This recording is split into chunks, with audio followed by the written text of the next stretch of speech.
अरे फातिमा। जी मामू। आज मैं तुम्हें एक मजेदार बात बताता हूँ। आज मेरे दोस्त की खानपुर में दावत थी, उसने 1 किलो मटन मंगाया, मैं सारा खा गया, वो बस देखता ही रह गया। अरे मामू, इस गेम के तो आप पुराने खिलाड़ी हो, मटन हो या बहनों का हिस्सा आप सारा खा जाते हो।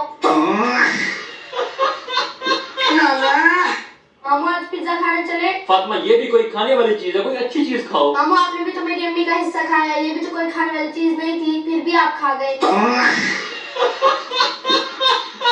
मामू जी।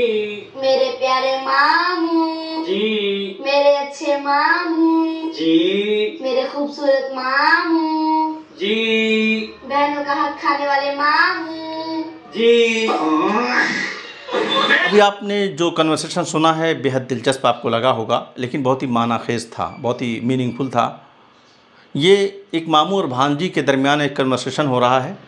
दो रोल में दोनों लोग नज़र आ रहे हैं और समाज से बहुत ही बड़ा सवाल कर रहे हैं, समाज को जगाने की कोशिश कर रहे हैं। एक भांजी अपने मामू से अपनी अम्मी का हिस्सा तलब करती है। अलग अलग रील्स ये लोग बनाते हैं, अलग अलग शॉर्ट्स बनाते हैं और अलग अलग कहानियों के ज़रिए से समाज में ये बात ले जाने की कोशिश कर रहे हैं कि जिस तरह से हमारे आपके घरों में बेटों का हिस्सा दिया जाता है, उसके लिए ज़हनी तौर पर पूरा समाज तैयार है, फैमिली तैयार है, समाज तैयार है, लेकिन उस तरह से बच्चियों का हिस्सा देने के लिए कोई समाज तैयार नहीं है। इक्का दुक्का अफराद के अलावा समाजी तौर पर ये बुराई इतनी बड़ी आम हो गई है कि बच्चियों का हिस्सा मार लिया जाता है, बहनों का हिस्सा मार लिया जाता है। इसी बात की जागरूकता फैलाने के लिए इस तरह के वीडियोज़ आ रहे हैं। हालांकि सोशल मीडिया के ताल्लुक़ से बात आम है कि ये डिस्ट्रैक्शंस का ज़रिया है, यानी आपको डिस्टर्ब करता है, लेकिन बहुत सारे ऐसे लोग हैं जो इसी सोशल मीडिया के ज़रिए से समाज में बहुत ही अच्छे पैगाम पहुंचा रहे हैं। उन्हीं में से ये मामू और भांजी हैं जो समाज को बेदार करने की कोशिश कर रहे हैं। यूट्यूब पर इनका बाकायदा एक चैनल है, द चैलेंज स्क्वाड के नाम से।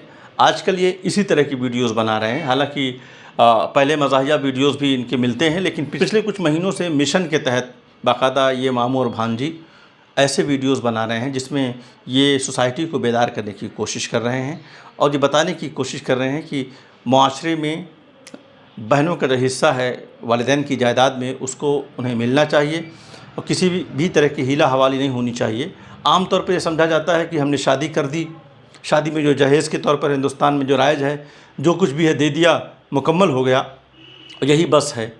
यही बस नहीं है, बल्कि कुरान ने बाकायदा बहनों का हिस्सा और तमाम रिश्तेदारों का हिस्सा तय किया है। वो आपको देना होगा अगर आप उस जायदाद के मालिक बनते हैं।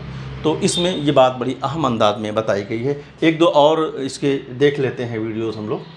मामू। हाँ फातिमा। मामू आपसे एक बात पूछनी है। पूछो। मामू, इज्जतें, गैरतें, पगड़ियां बहन की झोली में और जायदाद भाई की झोली में, ऐसा क्यों मामू? फातिमा। जी मामू। फातिमा, मैंने जिंदगी में इतने अच्छे काम किए हैं ना, मेरी सीधा जन्नत की टिकट होगी। मामू, आप चाहे जितने भी अच्छे काम करो ना, अगर आपने अपनी बहन का हक खाया ना, तो आपकी सीधा जहन्नम की टिकट होगी। बहुत साफ अंदाज में बच्ची ने ये बता दिया कि अगर आपने बहनों का हिस्सा और हमने बहनों का हिस्सा खाया है तो हम कितनी भी इबादत कर लें, कितनी भी अच्छे काम कर लें, लेकिन बहनों का हिस्सा खाने के पादाश में हमें जहन्नम मिलेगी और हम सबको जन्नत चाहिए। तो मेरा ख़्याल है कि जहन्नम से बचने के लिए, जन्नत के रास्ते पर जाने के लिए और जन्नत पाने की जो कोशिश है, उसमें एक बड़ा हिस्सा ये भी है कि हम जिसका जो हिस्सा है वो हिस्सा उसे दें। हमारे और आपके ज़िम्मे अगर बहनों का हिस्सा आता है तो हमें बहनों का हिस्सा प्रॉपर देना चाहिए। बहुत बहुत शुक्रिया।